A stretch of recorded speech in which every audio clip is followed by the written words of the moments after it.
Yeah, I think it's a legitimate case. I think, unlike the document case, it's going to have issues of proof. It's a more complicated case, and I think there are some downsides to it. I think there were reasons not to bring it.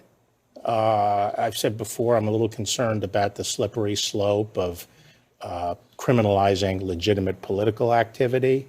I'm worried about moving in that direction, and I'm also worried about bringing this case and the divisiveness that it will bring by highlighting the double standard. Because at the same time this case is being brought, the department appears to have dropped the ball on the Hunter Biden investigation. It's going to be very hard to persuade many Republicans that this isn't political. I'm also concerned about having this case going on during the election and diverting people's attention from the issues in the election.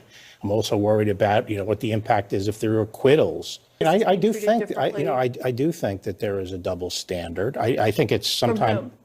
I think that the department tends to go far more aggressively after Republican or allegations of Republican wrongdoing than Democrat, and I've seen it myself. I've lived through it. I've seen it.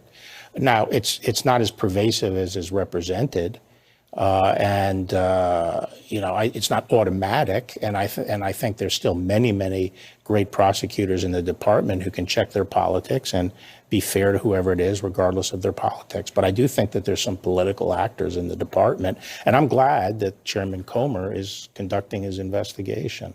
What does it say about the Republican Party that he is doing so well right now in the polls? Well, actually, I think a lot of those polls are misleading.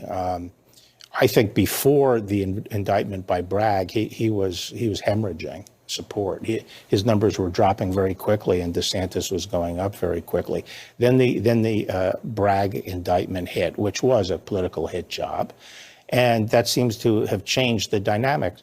But it's simply false to say the Department of Justice has been weaponized. It is possible, and I think seriously open to question whether Hunter Biden has been treated in a similar way. But as my mother always used to say, two wrongs don't make a right. You don't make up for Hunter Biden getting a sweet deal, if that's the fact, by letting Donald Trump skate free. You prosecute where the law's been violated.